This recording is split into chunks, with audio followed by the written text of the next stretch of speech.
Assalamualaikum warahmatullahi wabarakatuh. Halo teman-teman semua, apa kabar nih? Bertemu lagi bersama saya Tia Rizka. Saya adalah mahasiswa semester 2 dari Universitas Islam Negeri Sultan Taha Saifuddin Jambi, Prodi Pendidikan Guru Madrasah Ibtidaiyah. Nah, video ini saya buat untuk memenuhi tugas UTS Filsafat Pendidikan yang diampu oleh Bapak Rusmanto. Kira-kira seperti apa sih videonya? Sebelum itu jangan lupa like, komen, dan subscribe ya. Oke? Baik, di sini saya akan membahas materi mengenai ragam mata pelajaran yang ada di sekolah. Nah, teman-teman di rumah tentunya sudah menemui banyak sekali ragam mata pelajaran ketika duduk di bangku sekolah. Baik di sekolah dasar, sekolah menengah pertama, sekolah menengah atas atau sekolah menengah kejuruan, atau bahkan pada jenjang perkuliahan. Nah, dalam pendidikan dasar sendiri terdapat 3 pembagian mata pelajaran. Ada pendidikan agama Islam, ada matematik, dan juga ada UNAS. Nah, di sini saya akan membahas ketiga pembagian mata pelajaran tersebut. Oke, stay tune. Yang pertama, pendidikan agama Islam atau yang biasa kita sebut sebagai PAI.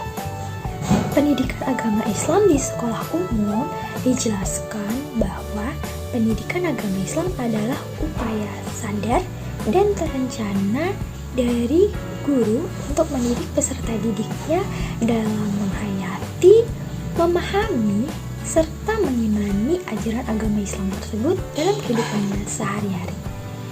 Nah, mata pelajaran pendidikan agama Islam ini sendiri menyangkut beberapa ruang lingkup. Yang pertama ada Al-Quran, kedua ada Al-Hadis, ketiga ada keimanan atau akhlak, ada fikih atau ibadah, serta ada sejarah sekaligus menyangkut hubungan manusia dengan Tuhannya.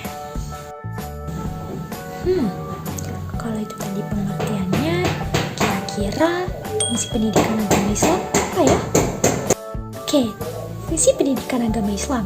Yang pertama, fungsi pengembangan, yaitu untuk meningkatkan keimanan dan ketakwaan peserta didik kepada Allah Subhanahu wa Ta'ala yang telah ditanamkan di dalam keluarganya juga, seperti tata cara sholat lima waktu, tata cara berwudu, doa sebelum makan, dan doa-doa pendek lainnya.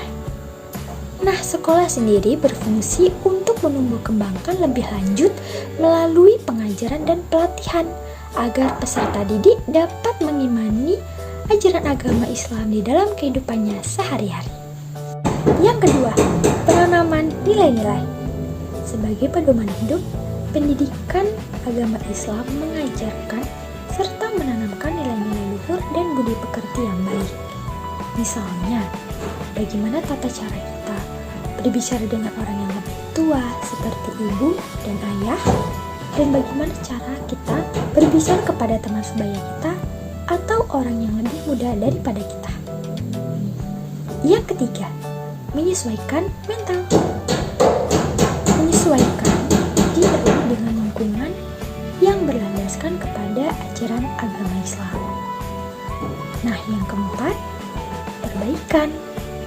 Artinya, pendidikan agama Islam ini memperbaiki kesalahan, kekurangan, dan kelemahan peserta didik dalam keyakinan serta pemahaman terhadap ajaran agama Islam di dalam kehidupannya sehari-hari.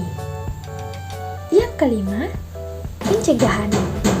Di mana fungsi pencegahan ini di dalam pendidikan agama Islam artinya mencegah dari hal-hal yang buruk atau hal-hal yang tidak dibenarkan oleh ajaran agama Islam, seperti misalnya mencuri, berbohong kepada kedua orang tua, dan masih banyak lagi.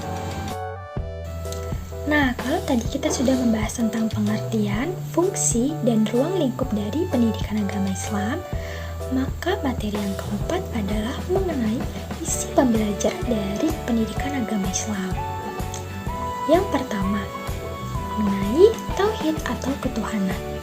di mana peserta didik diharapkan mampu meyakini dan mengamalkan ajaran Islam dengan benar.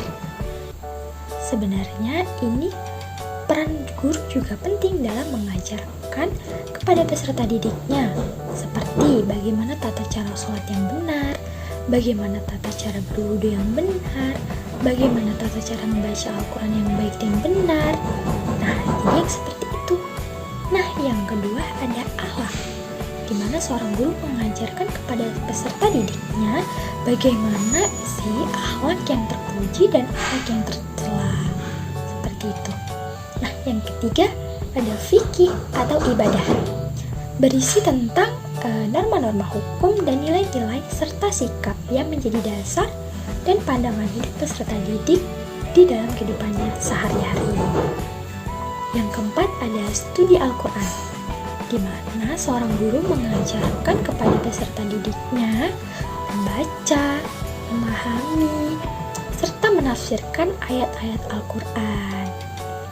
Yang kelima ada Al-Hadis, sama seperti Al-Quran tadi, di mana seorang guru mengajarkan hadis-hadis yang sesuai dengan kepentingan siswanya. Nah, yang terakhir, yang keenam, ada Tarik Islam. Tarik Islam itu berarti tentang sejarah kenabian terdahulu, seperti halnya bagaimana sih kisah dari Nabi Adam, bagaimana sih kisah dari Nabi Muhammad SAW. Seperti itu. Ragam mata pelajaran yang kedua adalah tematik. Pernah dengar kan sama yang namanya tematik? Yap, pembelajaran tematik adalah pembelajaran yang memperpadukan mata pelajaran dalam bentuk tema. Misalnya, tema 1 mempelajari tentang bahasa Indonesia, tema 2 mempelajari tentang matematika, dan tema 3 mempelajari tentang bahasa Inggris. Nah, pembelajaran tematik ini merupakan bentuk yang akan menciptakan sebuah pembelajaran terpadu yang akan mendorong keterlibatan siswanya di dalam pembelajaran tersebut serta aktif dalam kegiatan pembelajaran di sekolah. Tematik hanya berfokus kepada tema alam dan kehidupan manusia seperti matematika, bahasa Indonesia, bahasa Inggris, pendidikan kewarganegaraan, dan seni budaya. Adapun tujuan dan manfaat dalam pembelajaran tematik adalah mengembangkan keterampilan dan kemampuan siswa dalam memahami pembelajaran serta memanfaatkan informasi yang dia dapat.